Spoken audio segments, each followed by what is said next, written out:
बिस्मिल्लाहिर्रहमानिर्रहीम। अस्सलाम वालेकुम वीवर्स। अल्हम्दुलिल्लाह आज मैं मैंगो मिल्क शेक की रेसिपी लेकर आई हूँ।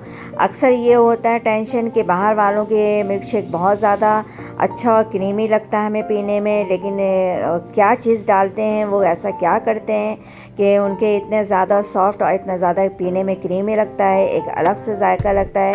इंशाल्लाह आज उससे बेहतर हम और उससे ज़्यादा ज़बरदस्त तरीके से घर में मिल्क शेक बनाकर आप लोगों को दिखाऊंगी, और इसमें क्या राज है और क्या चीज़ इस्तेमाल करते हैं, किस तरीके से तैयार करते हैं, वो भी आप लोगों के साथ इंशाल्लाह शेयर करूंगी। रेसिपी शुरू करने से पहले आप लोग लाइक और सब्सक्राइब और शेयर करना नहीं भूलें। सबसे पहले 1 किलो आम लेके इसको काट के मैंने डिफ्रॉस्ट कर लिया था। डिफ्रॉस्ट करने से फ़ायदा ये है कि मिल्क शेक बहुत ज़्यादा क्रीमी होता है। ये सबसे पहला राज है कि किसी भी फ्रूट का मिल्क शेक बनाएं, इसको आप डिफ्रॉस्ट ज़रूर कर लें। ये वीपी क्रीम है, किसी भी ब्रांड का आप वीपी क्रीम ले लें, और इसको किस तरह से इस्तेमाल करना आगे मैं इसको बताऊँगी। और हस्ब ज़रूरत चीनी है और पिस्ता बादाम मैंने क्रश करके रखे हैं। 6 दाने पिस्ता, 6 दाने बादाम को क्रश कर लिया है मैंने। और अगर आपने मिल्क शेक में डालना है तो 12 अदद पिस्ता और 12 अदद बादाम को भिगो के छील के इसके साथ ग्राइंड कर लें। इंतहाई टेस्टी और क्रीमी के साथ साथ मज़ेदार भी हो जाता है। और पर क्रीम है, ये दूध है, सॉरी, ये भी किसी ब्रांड का आप ले लें। और उसके बाद मैं बिस्मिल्लाहिर्रहमानिर्रहीम, देखिए कितना हार्ड हो रहा है क्योंकि डिफ्रॉस्ट कर लिया था मैंने इसको। हस्बे ज़रूरत चीनी डालें इसमें, और आधा किलो दूध इसमें मैं डालूँगी। और पहले आधे आम को इसमें ग्राइंड करूँगी, फिर दोबारा जो आम है वो मैं इसमें डाल के ग्राइंड करूँगी। बिस्मिल्लाहिर्रहमानिर्रहीम। और हस्बे जायका आप इसमें बर्फ़ डालें। बिस्मिल्लाह। अब मैं इसको ग्राइंड कर लूँगी।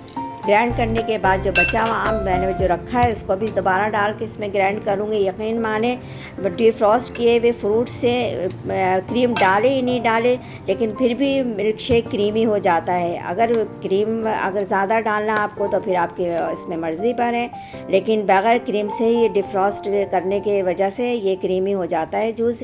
ये इनका पहला राज है।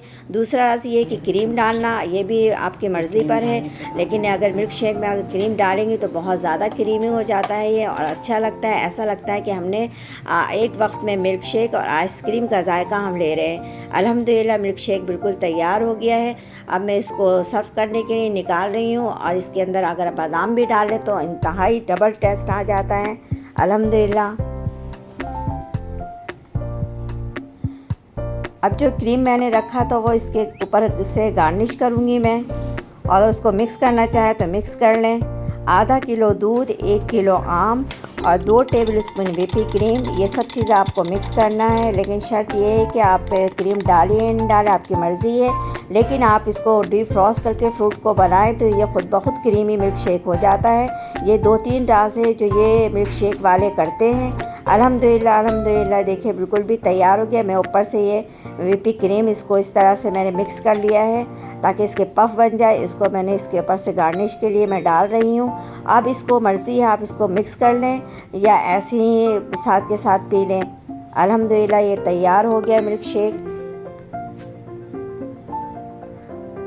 आप बाहर के ऐसा अगर आपने घर में बना लिए तो यकीन माने आप बाहर के मिल्क शेक को भूल जाएंगी, और कोशिश होगी कि घर में ही मिल्क शेक तैयार कर लूँ कम पैसे में, और इंतहाई मज़ेदार, इंतहाई जायकेदार और टेस्टी मिल्क शेक तैयार हो जाएगा।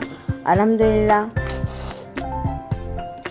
अल्लाह ताला आप लोगों के खानों में, आप लोगों के जायकों में बरकत अता फरमाए। जहाँ रहें खुश रहें, हेल्दी रहें। उम्मीद है कि आज की रेसिपी आप लोगों को पसंद आई होगी। अगर रेसिपी पसंद आए तो ज़्यादा से ज़्यादा शेयर करें, लाइक करें, और ताकि ये वीडियो ज़्यादा से ज़्यादा दूसरे लोगों तक पहुंच सके। और अगर चैनल पे नए हैं तो इसे सब्सक्राइब करें, बेल आइकॉन का बटन प्रेस करें, कमेंट्स बॉक्स में अपनी कीमती राय का इजहार करें ताकि हमारी ज़्यादा से ज़्यादा हौसला अफजाई हो सके।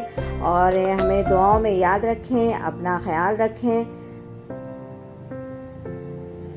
ये 2-3 राज थे जो आज मैंने आप लोगों के साथ मिल्क शेक में शेयर किया है। इंशाअल्लाह आप लोग भी इसी तरीके से मिल्क शेक तैयार करें और बाहर के मिल्क शेक को भूल जाएं, घर में बनाएं। अल्लाह हाफिज़।